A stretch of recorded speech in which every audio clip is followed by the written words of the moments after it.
Greetings, everyone. Issei Hyoto here. This is probably pretty sudden, but you all know what it's like to find yourself in a troubling situation in bed, right? You know, like when you wake up late because your alarm didn't go off, or you fall smack onto the floor because you kept moving around while you were asleep. That kind of thing. In my case, the trouble was something that exceeded my wildest imaginations. A lustrous voice cooed in my ear. Man, it was close. I turned to one side and immediately met the sight of a crimson haired beauty. It was Ria's Gremory, my master and a high class demon.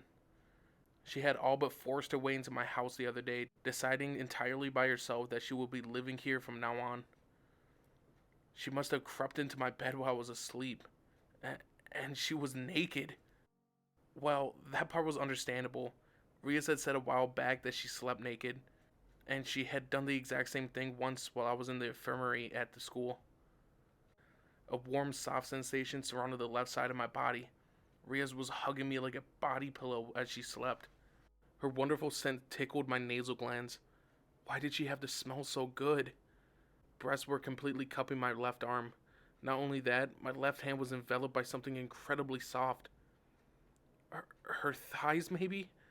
My hand was sandwiched between her thighs. A thigh sandwich. It was wonderful. It was a situation where moving wasn't an option. There was no way I was going to let an amazing position like that end so easily. I've been living with Rias for only a few days. At first, I've been worried cohabitation would be difficult, but if I can enjoy pleasures like this, then it will be totally worth it. Oh, you are awake. Huh? She's not asleep? Yeah, we were like this when I opened my eyes, so I didn't really know what to do. That much was the truth. Honestly, I still didn't know what to do. Now that Rias was awake, I was at even more of a loss. Forgive me, Issei. I felt like sleeping with you in my arms. I came in here after you were already unconscious. Rias had done it on purpose. I had to wonder exactly how she felt about me. Amid my confusion, Rias hugged my left side even tighter.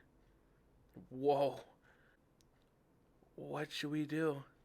We could stay like this until it's time to get up. But it might be fun to deepen my relationship with my cute little servant by doing something a little bit naughty, no? The press pecked my cheek. This sudden affection really seemed to come out of nowhere. Maybe I imagined it, but I had a distinct feeling Rias had grown more loving after that incident with Riser. I was getting nosebleeds practically every day. Prez, I'm a guy, right? So, if you keep saying things like that, you might pounce on me, she answered playfully. Why did she have to say such stimulating things? It's okay. I'll do anything to please you, Rias whispered in a sexy voice. My thoughts started diving straight into the realm of senses when there was a knock at the door. Issei, it's almost time for your morning training session. The voice belonged to Azia. What timing? I was just getting to the good part. I was quick to correct myself, however. This wasn't Azia's fault. Every morning, I subjected myself to grueling training sessions. As demons went, I was still exceptionally weak after all. Under the Prez's guidance, I exercised every day.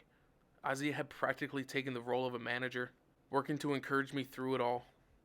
I was grateful for both of them. Issei, are you still asleep? Azia called. No, I'm awake. Just give me a minute. Actually, wait for me downstairs. I couldn't let her see me like this. Things were already bad enough with her starting to see Rias as a rival ever since Rias had moved in here. Why Azia had taken the attitude with the Prez was a mystery to me, but Rias had curiously seemed to accept the challenge head on. Thankfully, they did still talk to each other normally, so maybe they weren't fighting for real. In any event, I hoped they could both get along. I didn't want to get involved in any kind of conflict.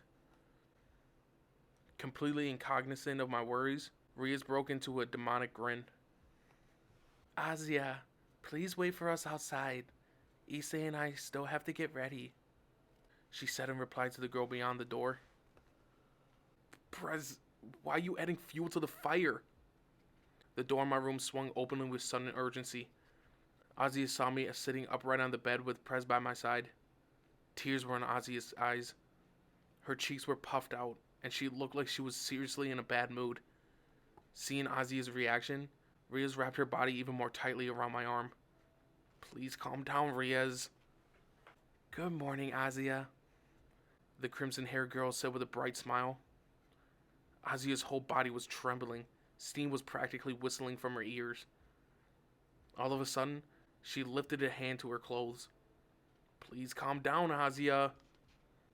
I'll strip naked too. I don't want to be left out, she declared. Azia? It looked like the day was already off to a stimulating start. Thanks for the meal. Riaz and Azia were sitting at either side of me during breakfast. Caught between the two beauties, I was truly blessed. At least, that's what I would like to think. It sure didn't feel like a gift from above sometimes.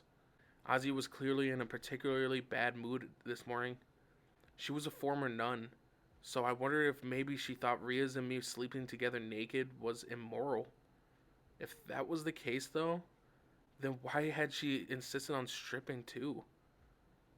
Try as I did, I couldn't understand what she was so angry about. I guess the heart of a maiden was truly unknowable for a guy like me. On the other hand, the president seemed particularly bothered and was chatting with my parents as we ate. I had no idea you were so good at cooking Japanese food, Riaz. Thank you, Father. I've been living in Japan for a long time, so I picked up the basics. Yeah, the Prez had prepared this morning's menu. Her rolled omelets and various seasonings were exquisite. And I've been eating heartily nonstop ever since we started. It was seriously delicious. There's plenty more, Issei, so do take your time. Right, Prez. I hadn't known until she started living with us, but Riaz was an expert in the kitchen. Whether it was Japanese food, Western food, or Chinese food, her repertoire was filled with recipes of the finest quality. Given that she was raised as a noblewoman, I assumed that she wouldn't be particularly skilled at this kind of work, but the reality couldn't have been further from the truth. Riaz hadn't been living by herself here in Japan for appearance's sake. She could set herself to any act of cooking, washing, or cleaning and carry it through flawlessly. I remember she once told me, I don't like being told that I can't do something just because I'm a lady. If I'm capable of doing it myself, I want to. She was beyond incredible. My respect knew no bounds. Even when it came to everyday living, my master was so dependable. Unfortunately, this meant that Azia was always being shown up by her perceived rival. With a sort of crestfallen determination, she'd been endeavoring to learn everything she could about Japanese culture. Azia was quite amazing too in her own way. She learned a lot about Japanese writing characters in a very short span of time. She had already mastered hiragana and katakana and was charging ahead into kanji. I had no doubts that she could already read the characters taught in early elementary school. A lot of that was undeniably due to her hard work, but it seemed to me that she also had an innate talent for studying. She only recently started attending school, but she was having no trouble with math, science, or languages. Above all, she said that she enjoyed learning, which probably explained why she could take it all in so quickly. Actually, she was even tutoring me in a few areas. It was pitiful in a way. I was supposed to be her guardian. That girl, who relished setting herself to any task, was now burning with a competitive spirit aimed squarely at Riaz. She was certainly a hard worker, but if she was going up against the Prez, well, the way things were, Riaz's cooking was the winner. Azia's food was delicious as well, but it wasn't a really fair fight. I sipped at my miso soup. The Prez's work really is amazing, I thought. I could have burst into joyous tears from how delicious it was. Girls who knew their way around the kitchen had a particular charm to them. What possible reason could there have been to complain if that girl also happened to be a beautiful lady? Beneath the table, Azia gripped the hem of my shirt. She wore a sullen look. This was the side of her that she showed only to me. When something made her feel despondent, she would silently appeal to me like this. It was a cute mannerism, and it also possessed a unique charm. I wondered if this was what it felt like to have a younger sister. By the way, Issei, Rias began, I'm having everyone come over here later today. Huh? Konako and the others? They're coming here? Yes. I'm thinking about holding our occult research club meeting here after school. At my house, you mean? Didn't I mention it earlier? It's about time we tidied up the old school building. I asked the cleaners to see to everything. That was only half true. In reality, she would use her familiars to complete the work, but she couldn't very well say that in front of my parents. This meant that the club would be meeting at my house. Rias bowed her head to my mom and dad. I'm terribly sorry for the intrusion, father, mother. Not at all, Rias. You've been taking such good care of Issei. You don't know how happy I am he has so many female friends now, my mom replied. My dad nodded along in agreement. Your mother's right. I like Matsuda and Motohama, but the way I see it, it's important to have some more wholesome friends. You can't waste your youth hiding out in your room talking about sex. Exactly, dear. Matsuda and Monohama are good boys, but they have a lecherous look about them. That may be their nature, but it's obvious they have a negative influence on our Issei. And now that Azia and Rias are living with us, I don't want those two to get in our house. They can end up soloing our young girls. Sorry, Matsuda and Monohama. My parents bow-mouthed you behind your backs. The truth was, I couldn't really say anything in their defense, though. My folks were totally right. It was good to have friends I could speak freely with, however. That's what Matsuda and Motohama were to me. They were the reason I had so much fun before my demon life began. That settles it then. We'll be having our club meeting here. Thank you again, Issei. Rias concluded. I had to wonder how this abrupt visit was going to play out. And this is Issei when he was back in elementary school. Oh my, he went to the beach stark naked. Hold it right there, Akano. Hey mom, you don't need to show them that. My own mother had decided to show everyone an embarrassing photo album, bringing a swift end to our after-school occult research club meeting. Issei's unvarnished past.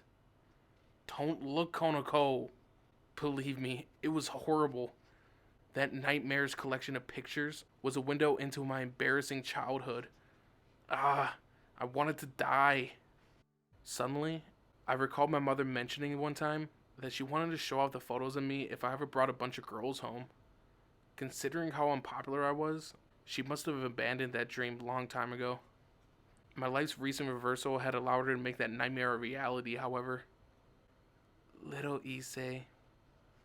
Rias was staring intently at one of the pictures of me as a kid. It was humiliating. Huh? Prez? Perhaps it was my imagination, but I thought I saw her cheeks redden for a moment. Young Issei, young Issei, young Issei, young Issei, young Issei. What was she muttering to herself? Regardless, she seemed happy. Did she like how I looked as a kid? Did she have a thing for young boys? I never heard her mention anything of that sort before. I know how you feel, President. Azia grabbed a hold of one of Rias' hands. Her eyes were sparkling. You understand, don't you? I'm so pleased. The two have fallen into their own little world. Even Kiba was looking through an album with a wide grin. I cursed silently to myself. Why did his looking through the pictures bother me so much? Hey, Kiba, don't waste your time looking at those, I insisted. I tried to take the album from my hands, but he brushed me off with a light movement. It's fine, isn't it? Let me enjoy the photos a little longer. Don't enjoy them. I leaped at him, trying to wrestle it back, but he evaded my lunge as if it was nothing. Damn it. Even at a time like this, it was clear how much stronger he was than me. Azia's rival was Riaz, and I suppose Kiba was mine. If the Prez seemed perched upon some high wall to Azia, then to me, it felt like Kiba was a skyscraper. I swore to scale those heights one day. Just as I was renewing my determination, I noticed Kiba was staring intently at a specific page. He didn't seem to be enjoying it exactly. Rather, he looked somehow surprised. I drew close, turning my gaze to the photo he had been devouring so intently. It was a picture of me back when I was in kindergarten. It wasn't just little Issei in that picture, though. There was a child around my age, and a figure who looked like his father. The other boy had lived in the neighborhood back when I was in the kindergarten. We often played together, pretended to be heroes, that sort of thing. He ended up moving overseas because of his parents' job before the start of elementary school. I hadn't seen him since then. So why was Kiba so interested in that photo? The thought that he was the kid crossed my mind, and I felt something churn in my stomach. Kiba pointed to the boy's father in the photo. More specifically, he was pointing at what the boy's father was holding. It was a European-style sword. I always thought it was fake. Do you remember this? Kiba asked me, his expression serious. The sudden shift in his demeanor threw me off. Not really. I mean, I was just a kid back then. So these kind of strange coincidences really do happen. I would never thought to have found it here. Kiba laughed softly to himself. His eyes, however, were filled with a chilling sense of hatred.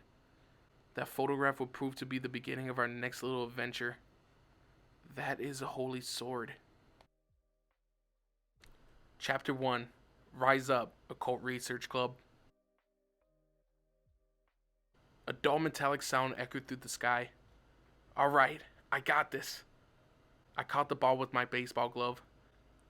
Nice catch, Issei. The Prez complimented me with a grin and a thumbs up. We, the members of the Occult Research Club, were practicing baseball in a small grasses clearing behind the old school building. Before you ask, no, this wasn't part of our demon work. Rias had energetically told us, next week is the Ikuo Academy baseball tournament. We'll be facing off against other clubs, so we can't afford to lose. Yeah, it was already time for one of the Academy's main events, the so-called ball tournament. It was a day dedicated to all manner of ball-based sports. Baseball, soccer, basketball, tennis, you name it. There were going to be class competitions, matches between boys and girls, and most importantly of all, a club tournament. Even cultural clubs had nothing to do with sports would be participating. That included the Occult Research Club. What game each team would be playing wasn't to be announced until the day of, so we had no clue what to practice. When two clubs had a different number of members, smaller clubs would be forced to band together as one for particular games. Some sports required a large number of players, so the student council had authorized this kind of reservoir from which they could supply additional members. Anyway, we were going through a rotating schedule of practice. Today, it was baseball. It was almost evening, and night was fast approaching. Normally, we would spend our time in the club room drinking tea and making idle conversation until we had to go back to work. Lately, however, I found myself changing into my athletic uniform more often than not. It wasn't like I hated physical activity or anything. Playing with the other club members was kind of fun. Given my mornings consisted of an intense training regimen, the afternoon exercise left me feeling half dead. Morning practice, school classes, ball games as a part of our club activities, and then my nighttime demon work. Frankly, it wouldn't have been surprising if I collapsed from exhaustion. I suppose being a demon gave me endurance than would have otherwise been expected. That's enough bratting practice for now. If we play baseball, Konako would be our fourth batter, Rias declared. Understood. That made sense. The superhuman Konako was undeniably the best choice for scoring a home run. No one would have complained about that choice. Heck, even if we went through the draft process, she still would come out on top. Alright, everyone. Next up, let's try out some fungo drills. Put on your gloves and spread out. Rios was positively bursting with competitive spirit. She was really getting into all this sports stuff. The president loved these kinds of events, Akano revealed with a light chuckle. Makes sense. She hates to lose, I replied. Indeed. Of course, I doubt that would happen. We need to be warier of fatal blunders. Right. As a general rule, we demons were stronger and sturdier than humans. It sounded like we would have to hold back a little during the big day. But even so, it was hard to imagine it being too difficult. The Prez urged us to keep practicing until we knew everything about baseball by heart nonetheless. Even if your mind knows how to play, if your body doesn't, that's as good as a loss already, Riaz fervently reminded. She was indomitable. Drilling the rules of the game into our very flesh, even if we had an overwhelming advantage, was so like her. Anything could happen in a real-life game, and that was why we practiced. Alright, Azia, here I go. The press sent the first ball flying towards the former nun. The ball passed straight under Azia's legs. Her mobility and athleticism were rather subpar. Every now and then, she even tripped for no clear reason at all. Azia, you still need to get the ball even if you don't catch it. Okay. After what happened with Riser Phoenix, Riaz was even more concerned about playing to win. She must have been truly disappointed that we lost our reigning game against him and his familia. We've been at an obvious disadvantage, but even so, our loss had dealt a severe wound to Riaz's pride. She sworn that we'd win. I cursed myself for not having been more capable. Next up, Yuto. Here goes. This time, she hit the ball to Kiba. This should be no problem for him, I thought. He was our fastest runner, and he had no problem carrying whatever task fell his way. Or so I'd thought. He continued to stare vacantly down at his feet, even after the ball struck him square in the head. Hey. Kiba, get a hold of yourself. I called out before realizing what I was doing. My voice must have reached him, as he glanced my way with a puzzled look. Oh, sorry. I zoned out for a minute. He reached down and picked up the ball, then threw it back at Riaz. Riaz let out a deep sigh as she caught it. Yuto, what's wrong? It isn't like you to keep spacing out like this. Forgive me, Kiba apologized with sincerity. The press was right, though. Kiba did seem to be brooding about something a lot lately. Even during our regular meetings at the Occult Research Club, he had been spending most of the time staring off into the distance without contributing to any of our discussions. After asking around, I discovered that his most recent mood had been the cause of much consternation in his class. The girls had been taken to him as a pensive prince. Strangely, they seemed both excited by and worried about him. Normally, I would have hated the pretty boy for hogging all the attention, but it was pretty clear that something was bothering him. I never expected that our perpetually cheerful Kiba could end up like this. If my suspicions were correct, he had been this way ever since we held the club meeting at my house. Had that photo been the cause? Back during our match against Rise's Familia, Kiba's voice had seethed in visceral hatred when he fought against the other side knight. He seemed to have some kind of history with these holy sword things. That was a separate matter, though. Right now, we were supposed to be focusing on the upcoming school tournament. Riaz was looking back at her baseball manual again. She liked to consult books whenever she encountered a problem. The Prez was a vicious reader. Even at home, she was often reading complicated-looking texts. Oh dear, I don't suppose you heard yet, have you, Issei? Akano began. Heard what? I asked. The Prez had started reading a love manual. A love manual? Why would she talk about shock? If she was reading a love manual, hold on. Did that mean there was someone that she liked? My prez with some guy?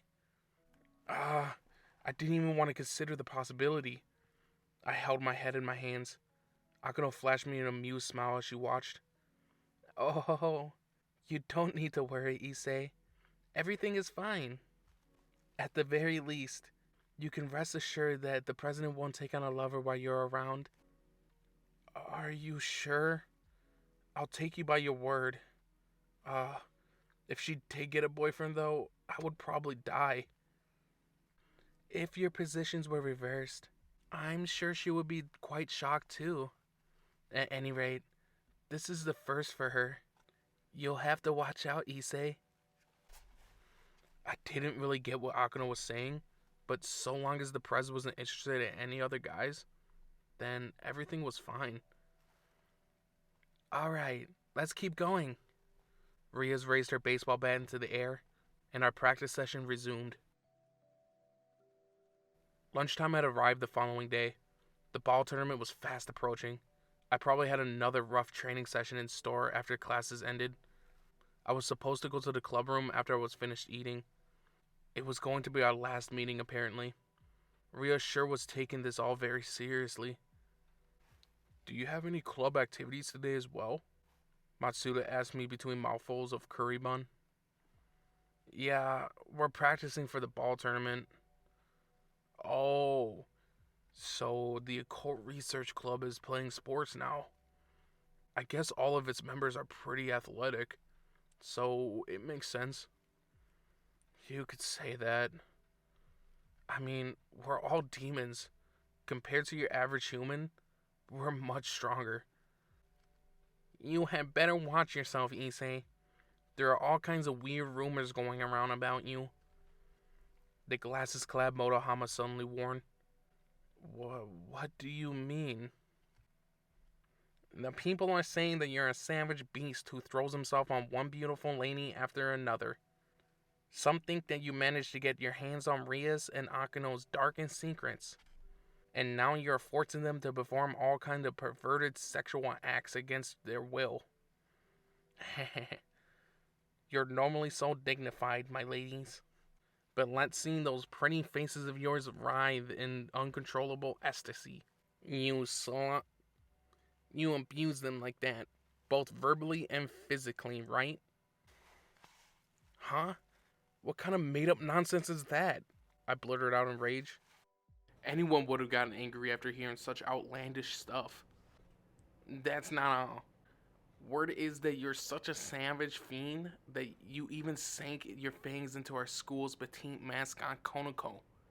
You instigated such a violent physical encounter that it could have been easily broken her small body. Monster that you are, you feasted on her underdeveloped flesh. Issei, please stop, she begged. But those words failed to reach your lustful ears. Your sexual desires still unsatisfied. You threw yourself at her angelic Azia on the very day she transferred to your class, no less. I'll drill a special lesson in Japanese culture into you after school, you sneered. Then, you yanked the beautiful angel down into your carnal reality in the evening twilight. You took her to your house and subjected her to never-ending hell and broke her in. Beware, maidens, for our savage Issei's desire for young beauties will never be satisfied. At least, that's the gist of what I heard. Seriously? Is this how everyone sees me? I glanced around the room. I was furious and wholly ready to kill whoever started such a ridiculous hearsay. Well, you can thank us for getting the ball rolling. Yep. Motohama and Matsuda admitted the crime without any hesitation. For a moment, I thought they were kidding. They were supposed to be my friends after all. Wordlessly, I lashed out at both of them. Serve them right, those jerks. That hurt, you savage. Right. Don't hit us, you beast. Quit screwing around. Don't spread rumors about me. I ought to kill both of you. It's the only thing that keeps us from going crazy with jealousy. Ha! We might have already lost a little. You should be ashamed. What are you trying to do with my school life? By the way, there's another rumor suggesting you and Kiba are a thing. Your rapish desire even includes those fair members of your own sex. You can thank us for starting that one too. It's particularly popular among the girls. Yep. Who's on top and who's on bottom? That's what they're all thinking. Die. Damn it, you two. They were the worst friends imaginable. If I hadn't known them for how long I had, I would seriously have beaten both of them into a pulp. What were they trying to do? On any other day, it would have been fine to spend my lunchtime bantering with my buddies, but I had to go do club activities. I stuffed my empty lunchbox in my bag and glanced around the classroom. Hold on. Where's Azia? I spotted her talking to another girl in the corner of the room. I was relieved she found some female classmates to talk with. Sorry, Matsuda, Morohama, I've got club activities, so I'll see you later, I said. Oh, no rest assured for the wicked. Keep up that good work. Since when are you into sports? Can't help it. The Prez's orders. If we're going to play, I gotta play to win. When did you get so hot-blooded? Not long ago, I wouldn't have been able to picture you getting excited about anything that wasn't sex-related. Seriously, you changed. Did you eat something weird? Did seeing real breasts give you a new outlook on life or something? No matter how many times you see the real things, they're always amazing, I replied. Die. Die. Hate me as much as you want. While you two are muttering to yourselves in jealousy, I'll be feasting my eyes on Rias' glorious breasts. I had to wonder if my friends were right. Had I really changed that much? I guess it was possible. Hey, Azia, are you ready to go? I called out. Azia, your boyfriend wants you, said a bespectacled girl eating her lunch in a lewd expression. Her name was Aika Kiryu. Boyfriend? Azia trembled uncontrollably at Kiryu's comments. I'd never seen her act so flustered before. Still, I guess any girl would have been taken by surprise if someone suggested she had a romantic relationship with a guy friend. Huh? Am I wrong? I guess you guys are hanging out together, so I thought you were a couple. That's Ozzy's face flushed scarlet. Everyone in the room immediately turned to face her and me. It was thoroughly embarrassing. Is that so? From where I'm standing, you sure look like the kind of couple who joins together each night, no? You're always so intimate with each other.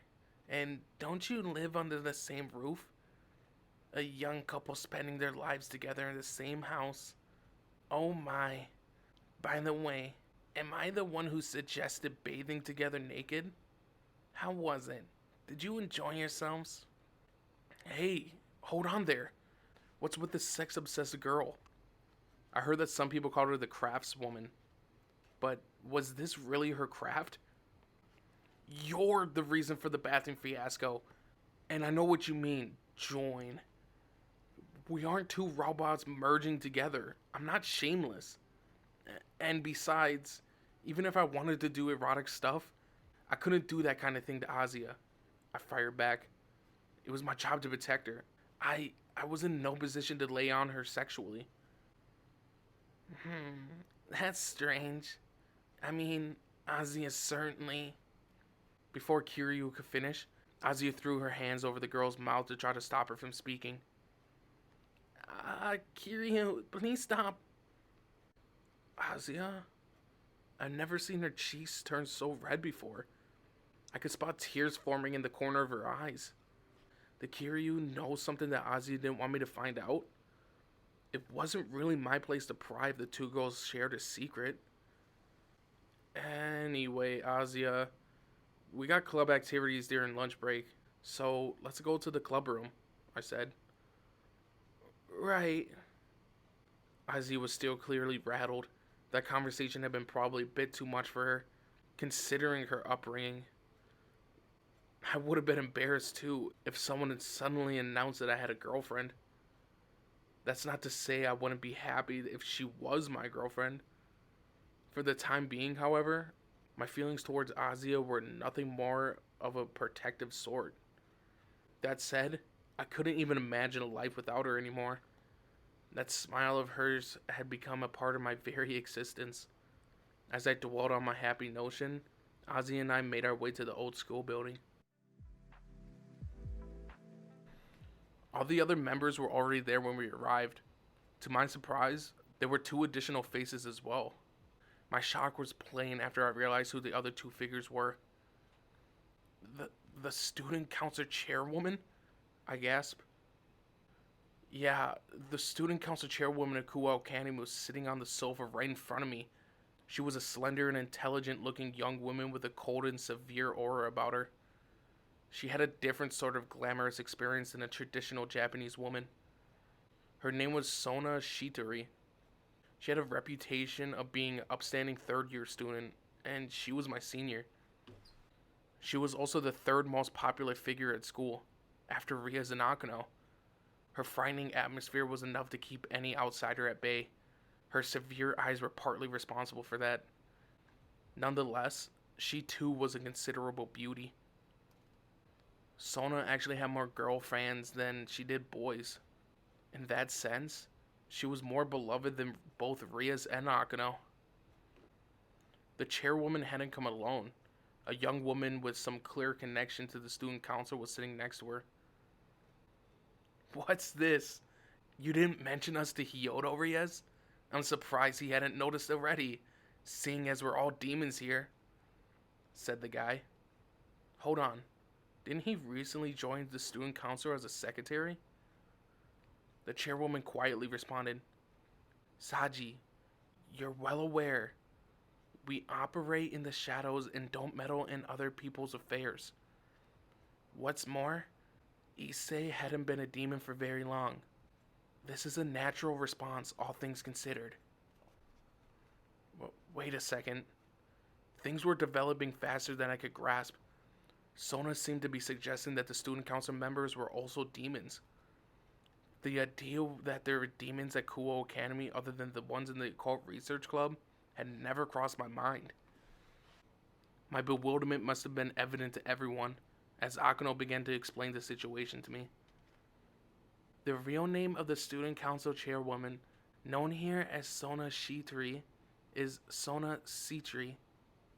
She is a high-class demon and the heir to the house of Shitori. A high-class demon? The house of Shitori? I wasn't particularly familiar with the name. Still, I knew enough to recognize that family was equal importance to Rias' House of Gremory and Riser's House of Phoenix. My mouth had figuratively lost the ability to form words. I was beyond surprised to learn that there was another high-class demon at this school. Akano continued, explaining, The House of Shitori, like the House of Gremory and Phoenix, is one of the surviving 72 pillars of the Great War. The House of Gremory might be the power behind Kuo Academy, but in reality, it is the student council, in other words, the House of Shitori, that manages the school's affairs.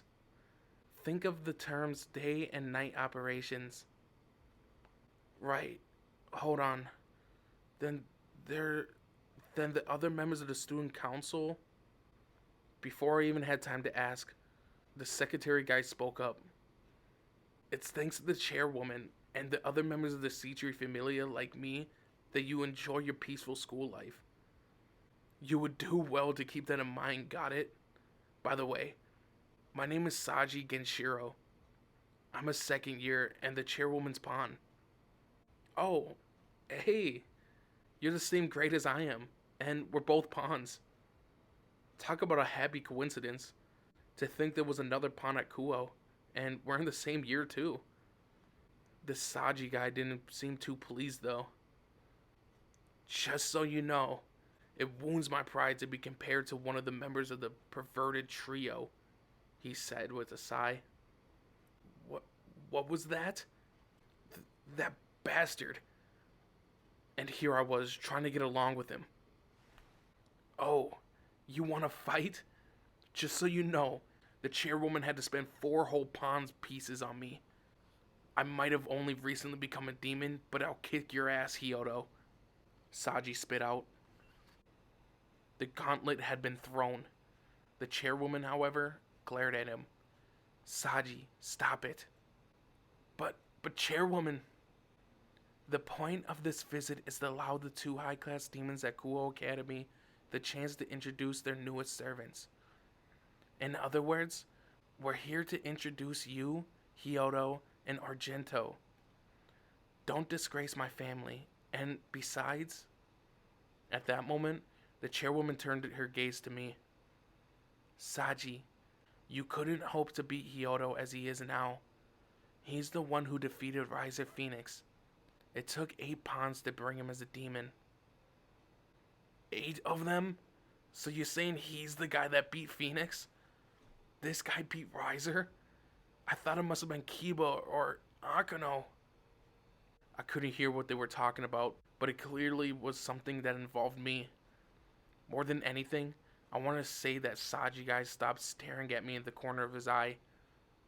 I wasn't some exotic zoo animal on display for his entertainment. That chairwoman bowed her head.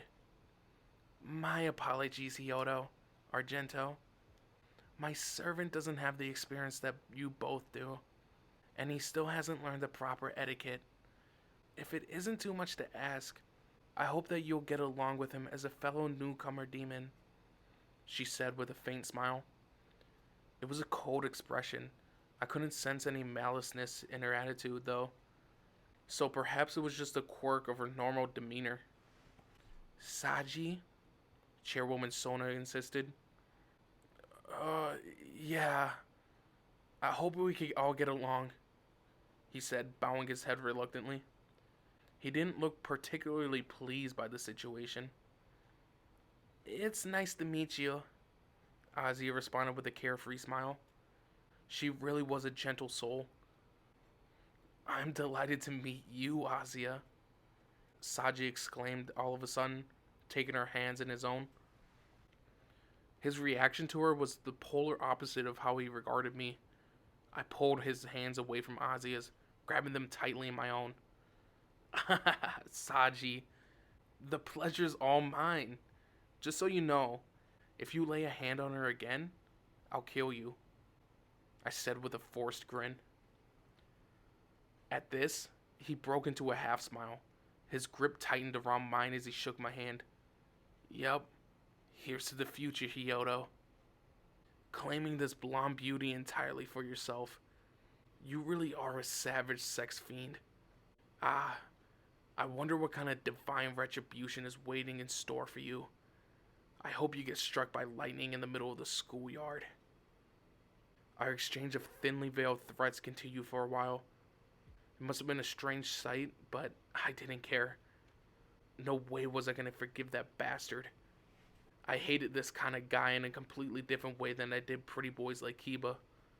I seriously wanted to hit him. No way he was going to get off that easy next time he touched Azia. The present chairwoman let out resigned sighs. It must be hard work, one of them said. I was about to say the same, replied the other. The members of the student council are stronger than the ones of your club, Saji spat as he released my hands. That confirmed that the student council was a front for Sona's familia. The chairwoman took a sip of her tea. I love this school, she said softly. And I'm delicate to my work for the student council, which is why I won't forgive anyone, human or demon, who disturbs the peace here. That goes for everyone in this room, yourself included, Riaz. It was quite clear that Sona's comment was meant for Azia, Saji, and me. We were the newest to demon life. She was saying that she wouldn't allow any of us to interfere with the normal flow of the school life. She must have truly loved Kuo Academy. I could see why she was the student council chairwoman. I think that settles what we came here for. We best get on our way. I have some documents that I need to take care of before lunch break is over. With that, the chairwoman rose to her feet and moved to leave. Chairwoman, Sona Citri, ma'am, you can count on me. I bowed my head. It was good to meet you, Azia said, mimicking my motion. Sona was an acquaintance of Riaz and a high-class demon. No matter how rude her servant was, new Gremmery Familia members were expected to maintain a certain level of politeness. Their chairwoman smiled. Yes, all the best, she returned.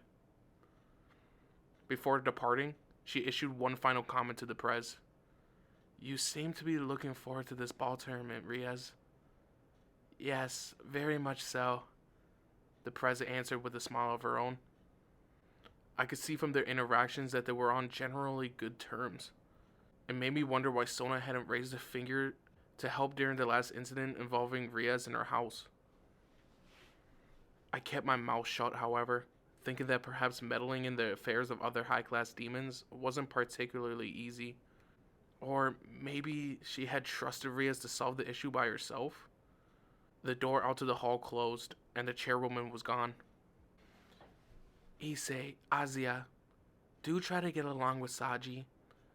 The other student council members are demons too, and I'm sure you'll both meet them before too long. They are your classmates and colleagues, so make sure you don't pick a fight with any of them, understood? Riaz asked. Yeah, we both replied. If that's what Riaz wanted, then that's what I'll do. That Saji could be a jerk all he liked. I wasn't going to take the bait. More than that, though, I was still reeling from discovering there were other demons at Kuo Academy. Evidently, the school still had plenty of secrets in store for me.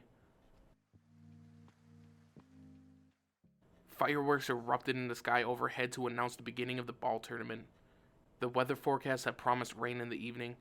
We could only hope that it wouldn't start until the tournament was finished. Tsukamoto and the Manga Research Club, Miss Hashioka, is calling for you.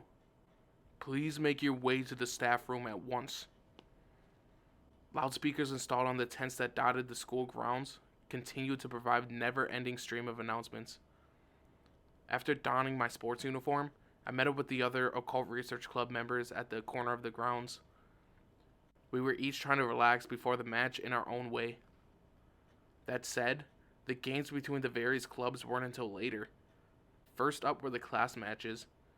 My class was playing baseball. If I remember correctly, both Ozzy and I had to take part. It was a good thing that we spent all that time practicing after school. After that were the events between the boys and the girls. Then, at around lunchtime, came the club games. I was doing light muscle training to warm up my body. Ozzy was doing some body stretches with Akano's help. Konako was sitting on a vinyl tarpaulin for a final look over the rulebook for a bunch of different ball games. Kiba looked like he was lost in his own thought again today. He was staring idly off to the sky.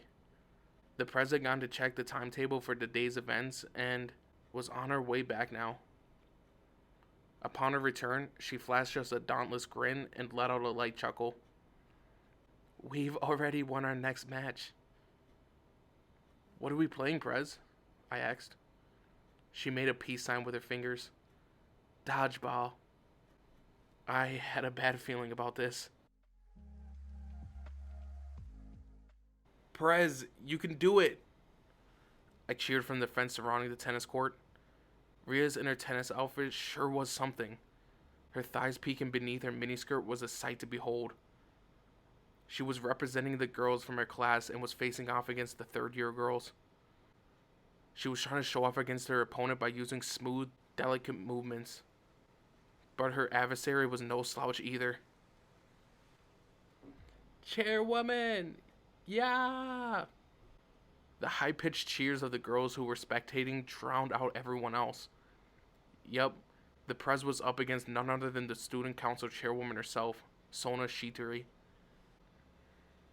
It's a wonderful thing, watching two high-class demons facing off this way, Akano said with a light chuckle from beside me. She certainly looked like she was enjoying the match. She wasn't wrong, though. Who could have imagined that a battle between two high-class demons could have unfolded in such a way? Neither was letting up. Take this, Sona.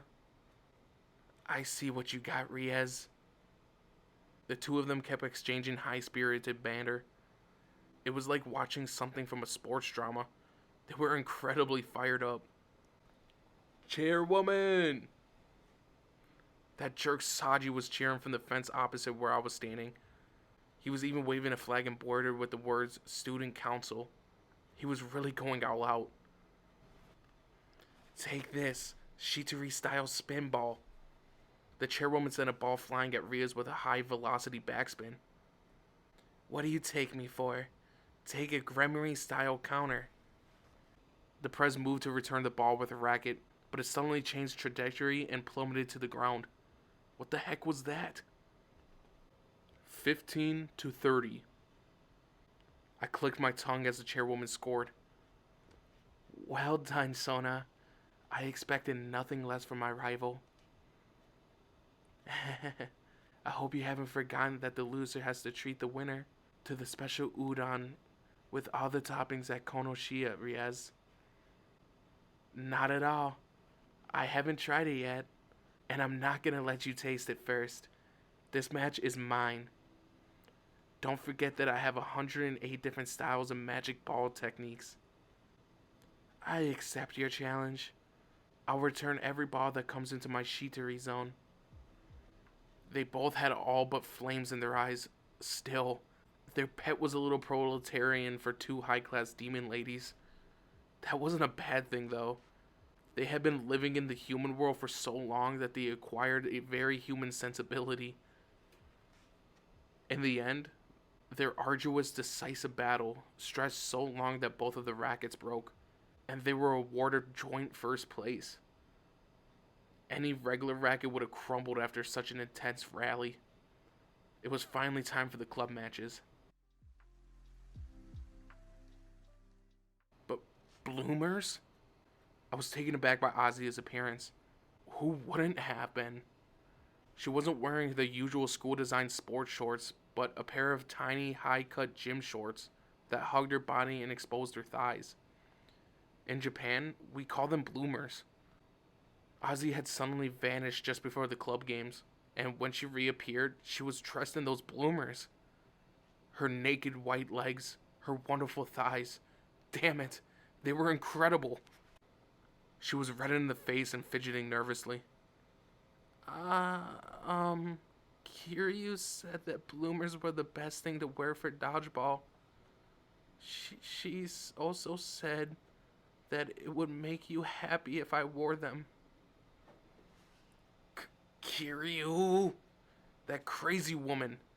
How had she convinced our cute little Ozzy to wear such a wonderful, such an audacious outfit? Damn it, the product of the crass woman's was pulling at my heartstrings. Is it no good?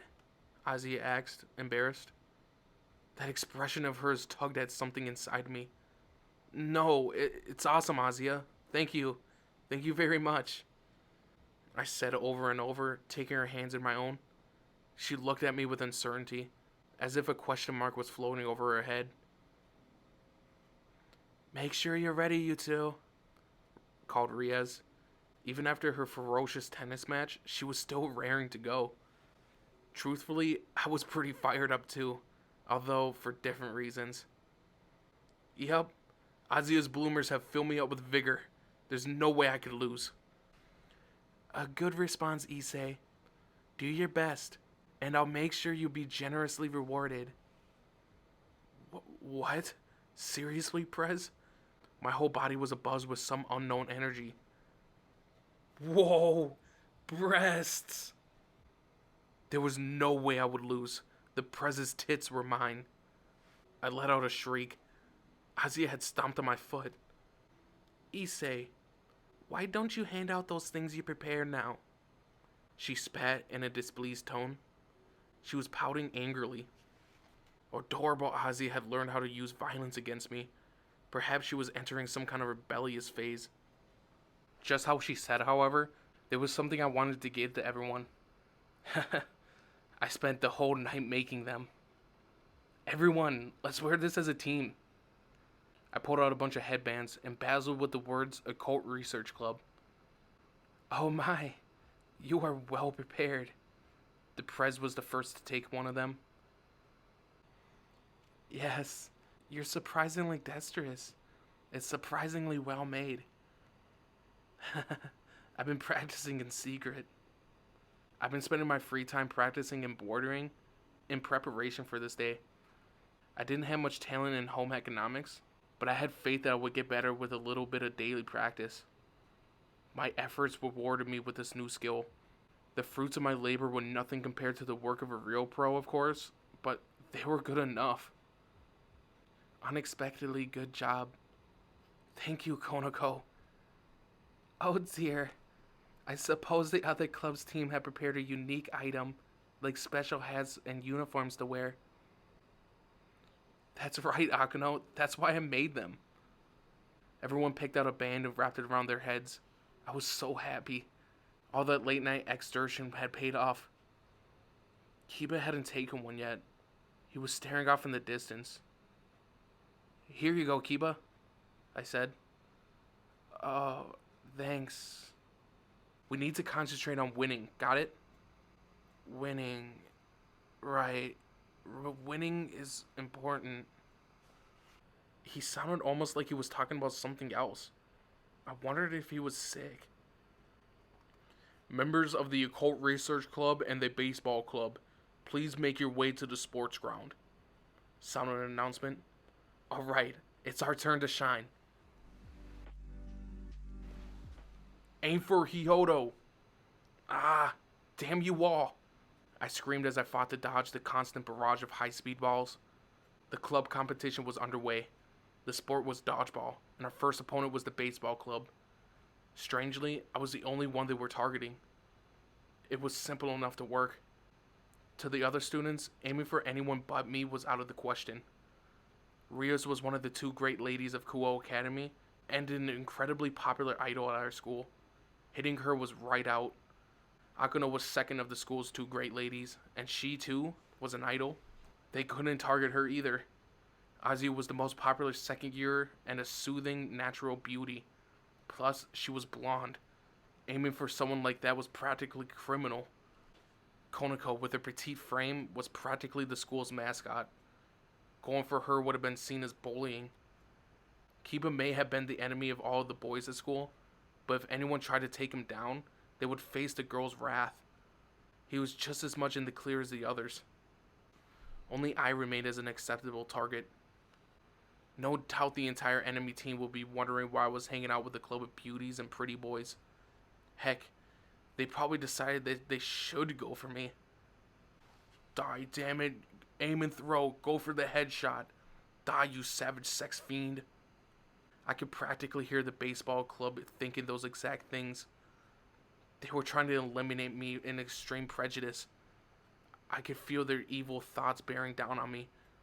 It wasn't just them either. It was coming from everyone else in the school. Die, Issei. Azia, your bloomers are awesome. Issei, die. Please, take Kyoto down, for Rios' sake, for Akuno's sake. Save Azia from that pervert. Drop him. Take him from the right. Now, head on. I'll kill you. Die. If perverts are welcome in that club, it should be me. You are foolish to think you could escape here alive. Spectators were cheering at me from every direction. Cut it out, you jerks. Their eyes were all gleaming with murderous intent. Damn it all. How did it come to this? The feeling of mine had been spot on. They're concentrating on Issei, Rias called out. Let's play a sacrificial strategy. Issei, this is our chance. I'll do my best, Prez. Damn it, they aren't playing around. With Rias counting on me, I couldn't afford to give anything but my all. Konako employed a robust defense that kept most of the balls at bay, and then destroyed the opposing team with powerful shot from her delicate arms. Alright, I thought. At this rate, we would cruise to victory. All I had to do now was avoid getting hit. That's when some fearless baseball guy set his sights on Kiba. Damn you! Screw the consequences. You're going down, pretty boy. That guy hated Pretty Boy so much that he was willing to go for Kiba rather than me. Serves him right. The thought came on reflex, but I still didn't want one of my teammates to get hit. Snap out of it already, I shouted. Kiba was still deep in distant thought. I lunged towards him, trying to shield him from the oncoming strike. Issei? Issei, my ass, I screamed in my mind. What the hell was Kiba doing? The ball was closing in. I had no other choice. I was going to have to block it myself. Unfortunately, the ball's trajectory suddenly shifted. The projectile fell low to the ground like a fork ball. With immense force, it sped straight for my crotch. A direct hit. My balls are... The pain sent me falling flat on the ground, clutching my crotch in agony. This unparalleled pain. Only boys knew what this felt like. The other club members ran to my aid. Rias took me in her arms. Prez, my balls. Don't worry, we got the ball. Good work, Issei. Now it's time to hunt down whoever did this to my cute little Issei. Her eyes were incredibly severe. But seriously, my balls. I couldn't breathe. Oh dear, President. I think he's saying that some other balls are in trouble. Thank you, Akano. The Prez, finally realizing the situation, looked taken aback. How dare they? Azia, come here. We can't let something like this incapacitate him. Okay. Is Issei hurt? Yes, his vitals had taken a hit. I'm sorry about this, but can you take him behind the building and heal him? His vitals? I don't really understand, but okay, Azia replied. Konako, take Issei somewhere where no one would see him, Rias instructed. Understood. They were all talking about me, but I was too busy writhing in agony to notice. Prez, I'm sorry I couldn't be more use. It's alright, Issei. You did well. Leave the rest to us, Rias responded, patting me gently on the cheek. Someone grabbed me by the collar and began to drag me off the field. Unsurprisingly, it was Konako. Issei, hang in there, Ozzy called from my side. We'll avenge you, Issei, came the Prez's angry and high-energy voice from the distance. I was on the verge of death. If Rias went all out, she would wipe the floor with the baseball club, even without Konako. That was why I retired from the first game early and taken behind the gymnasium. Konako and Azia brought me to a vacant spot behind the gym. I was still in immense pain. Issei, let me heal you. Show me where you're hurt. There's no way I could do that. I can't. What are you saying? I can't heal you if you don't show me the affected area. She was clearly taking this seriously, but still, that was out of the question. It was my balls, you know. If I pulled them out, you know what would stick up as well. There was no way Azia would be able to handle that.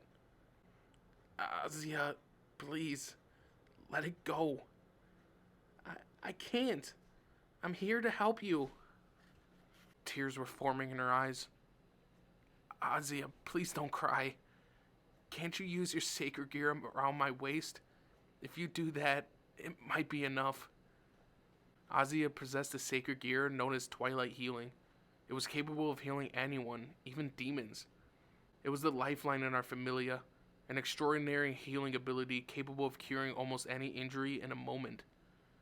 While it might have been able to heal the damage without issue, revealing my injury for Azia to see was out of the question. I understand. If that's what you want, I'll do as you ask. What was with this disappointed tone of Azia?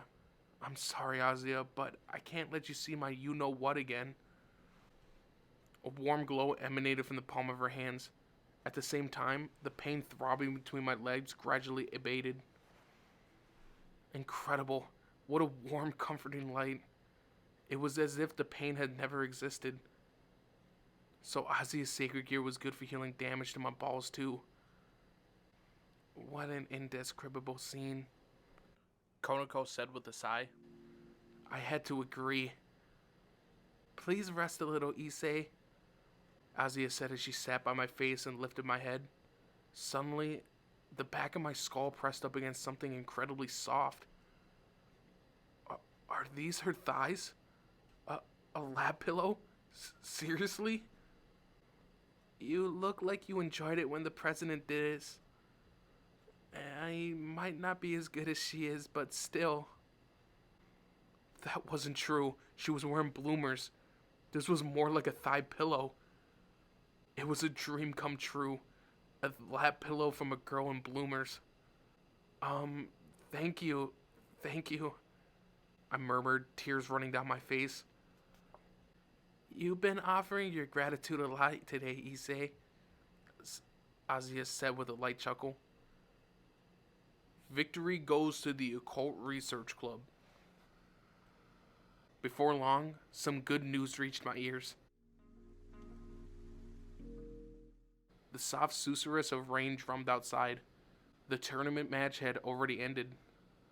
A dry, rasping sound echoed amid the rain. The Prez had delivered a powerful slap, not to me, to Kiba. Well, maybe that woke you up. She was clearly angry. The Occult Research Club had claimed victory. Azia, Konako, and I re-entered the fray in the middle of the competition, and we secured the championship as a team. The only one who hadn't contributed anything to the win was Kiba. Well, he may have contributed a little, but his mind had clearly been elsewhere during the entire time. Even during the matches, the Prez had been fuming at him. If her temper hadn't flared, mine would've. Even after the slapping on the cheek, Kiba remained expressionless and silent. What was going on with him? Is this really the same Kiba? He changed so much that he seemed like a completely different person. Where had that pretty boy with his refreshing smile disappeared off to? As if he heard my thoughts, Kiba suddenly returned to his usual cool expression. It's fine, isn't it? The ball tournament is over. There's no need to practice anymore. And we're free before evening's out, right? I'm a little tired, so I'll take a break from the usual club activities. I'm sorry about today. It looks like I wasn't quite myself. Kiba, you've been acting seriously weird lately, you know? I said. It doesn't concern you, he answered with a cold, artificial smile. I'm worried about you, I added. Kiba let out a forced chuckle. Worried? About me? Isn't selfishness the way of life for demons? I do apologize for not having served my master appropriately. I wondered if I should say something to him, but what a role reversal that'd be. Normally, he would have been the one trying to calm me down after I said something reckless. You can't start acting spacey when we need to operate as a team. It only causes problems for us. You must realize how badly we got beat last time, right? We need to learn to compensate for one another's weaknesses. That's what comrades do, I explained. Kiba's expression darkened. Comrades. Right, comrades. You're hot-blooded, Issei. But, you know, lately, I've been reminding myself of the basics, Kiba admitted.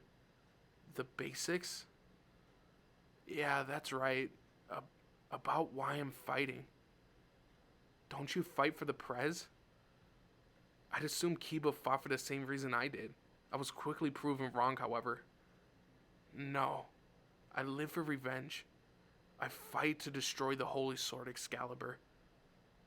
His expression was one of a powerful determination. At that moment, I saw for the first time what I knew to be Kiba's true face. I was walking through the pouring rain without even an umbrella. That was probably the best. Perhaps it'll cool my frenzied head.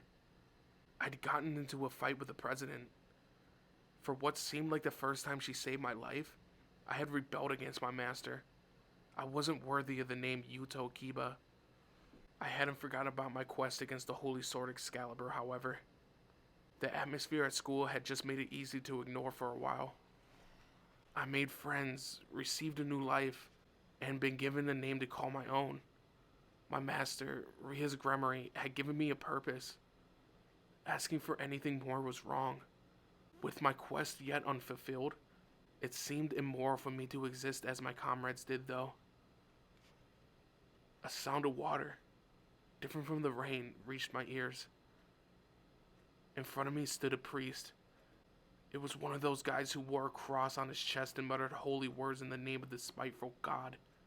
People like him were among those I detested the most. They were abominations. If he had been an exorcist, I would have picked a fight with him then and there. Blood dripped from the priest's stomach. He spat out a mouthful of crimson vomit before collapsing to the ground. Did someone attack him? Who? An enemy? Sensing an unusual presence, I summoned one of my demon swords. All of a sudden, I was hit with a wave of killing intent. A silver burst of light shot through the rain, sending sparks flying.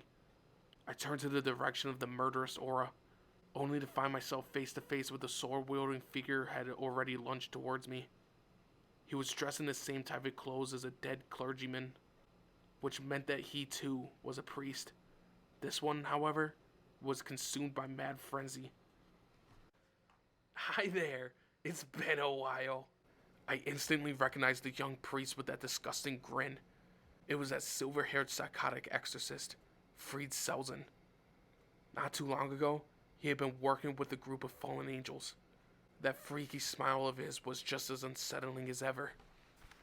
So, you're hiding in this town again. What do you do now? You'll have to forgive me, but I'm particularly in a bad mood right now, I spat.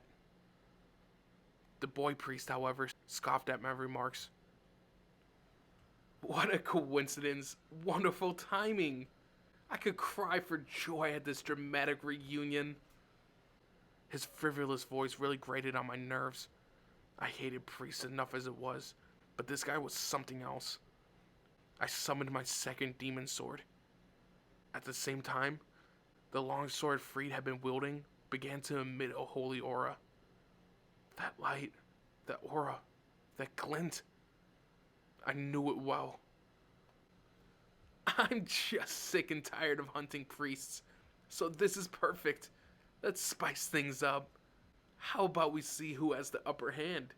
Your demon sword or my Excalibur? I'll take you life as payback for the last time. Yes, that blade Fried had been holding was none other than the Holy Sword Excalibur.